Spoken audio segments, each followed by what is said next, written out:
going forward, we think about the overall impacts about that granting these applications would have. And I think that some folks, mostly at the state level, look at this and say, well, gee, this isn't 64,000 acres like it is to our neighbors with regard to the Oneida Indian Nation application. But we have, what I say to that to folks is really two things. One, there are really community-wide impacts that this will have. We talked about businesses, we talked about the loss of tax revenues, but the other impact is, as Rich alluded to, is we've got 900 acres, we're told, that are owned by CIN. There are indications that CIN will make future applications for land in trust. And so our view is that this is the time for the clarion call, that we need to stand up and deal with these issues now, because if we don't, this application is granted, and presumably if it's granted, if there's a challenge that comes about in federal court, and we make that challenge on behalf of the counties, that at some point there's going to be a precedent, what lawyers call legal precedent, established. And then when the big one comes, we're going to have to deal with cases that have already gone against us. So we want to make sure that folks understand that we have every reason to believe there's going to be other applications, and that we need to look at the impact of what future applications might mean to these counties. Loss of tax revenue, infrastructure, support infrastructure, health impacts. We talked about environmental impacts. We've talked a little bit about zoning. You have community plans, you have comprehensive plans, you have zoning in place. None of those will apply to future development.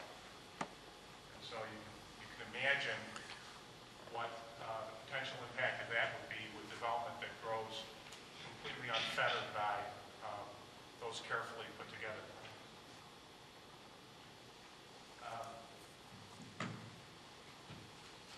There's also the social side of this. We're talking about reestablishing gaming. The DEIS did not at all discuss in any detail potential negative social impacts, whether it be problem gambling, whether it be the potential impact on not-for-profits conducting, whether bingo type gaming or that type of thing would affect it, the gaming activities that CIN would undertake would have. We talked about the others. We also did not see in the DEIS, and what should have been dealt with, is the cumulative impact, not only of other acres potentially being in the future being subject of applications for land in the trust, but also of the Oneida Indian Nation's application that's now in litigation that was granted. Obviously, the Oneida Indian Nation has gaming. They're going to continue to have more gaming, and one of the things that needs to be examined is what's going to be the effect on our communities in central New York of having, gaming at this scale being undertaken in Oneida and Madison County, and obviously the gaming is contemplated by this application in Seneca and Keel counties. I'm going to let Rich pick it up again, but I'll just conclude by saying that I'm a litigator by trade and by background, specializing in environmental law later on in my career.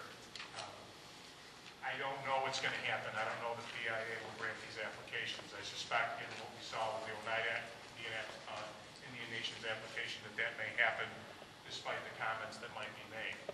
It is terribly important, though, that we comment on, as a community, these issues, because if the application is granted and if a challenge is necessitated, it is terribly important that the record reflect all of the issues that we would later deem important enough to form a legal challenge. And so, we've enlisted the help of consultants and O'Brien and Gear and others to review all of the potential impacts that we might see here. But the best people that know the most about the impacts are the people that live here and know the communities and know what's happening. And so it's terribly important DEIS is issued, and we'll let you know as quickly as we can, and we'll get press releases out and email blasts and all that stuff to your representatives. But that we do submit comments as a community, and that during the public hearing, I said this last night at the meeting that we had last night in Cayuga County, what I'd really like to see is at about 2 o'clock in the morning of that hearing, people lined up out the door, single file, behaving well, and addressing their comments to the BIA. That forms an impression. And while you may not change minds and hearts, that will form an impression when that transcript comes out and a federal judge looks at that.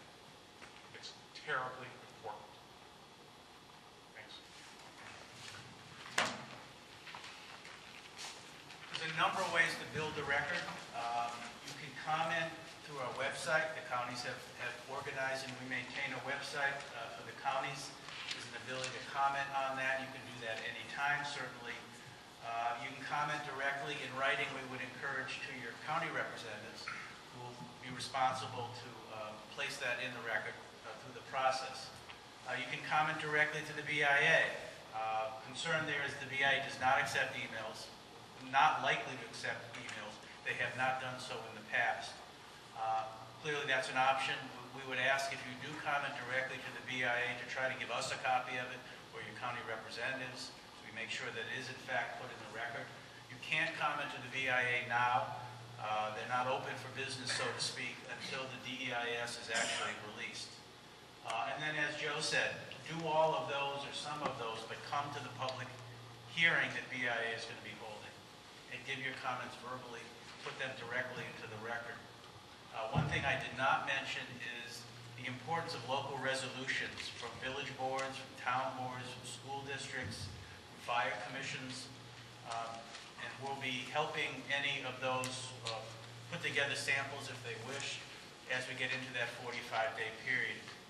Again, any resolutions that are passed, we hope that they would happen during the 45-day period, not prior to, but certainly as boards and commissions and agencies, you can begin to work on a resolution so that you do pass it during the 45-day period and it is put in the public record. We have been advantaged through this whole process by a very active oversight task force that the supervisor mentioned. These are the representatives that have been working hard in an advisory and oversight capacity for both counties, elected leadership, appointed leadership. It's really been helpful to the whole process to bring in those local concerns. And part of the reason to come to town meetings, town board meetings and others, again, to get your input into this. You know the impacts on your community, you live here, and that's critically important to building the record. Here's our website. If you haven't checked it out, please do. We have changeable information, we have background information. You can register comments there, and you can also get on our mailing list, email or US mail, so that when the BIA hearing is scheduled, you'll be notified. Preliminary DEIS that I mentioned earlier is fully on the website, so you can get a sense of what's likely to be in the DEIS when it comes out as you kind of begin to formulate your reaction and your comments. With that, that concludes our presentation.